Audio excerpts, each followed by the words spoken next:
Hi everyone. Welcome back to a new episode of Tech It Simple.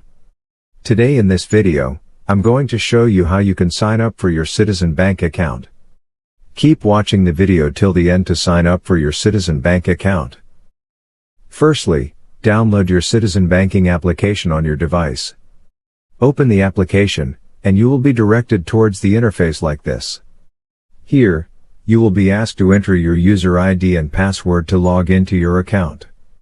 But since you are a first-time user, tap on the Enroll Now option.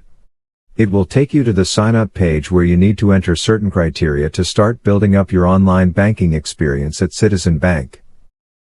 There are a total of 5 steps. Enter your account category, whether it's a personal or business account.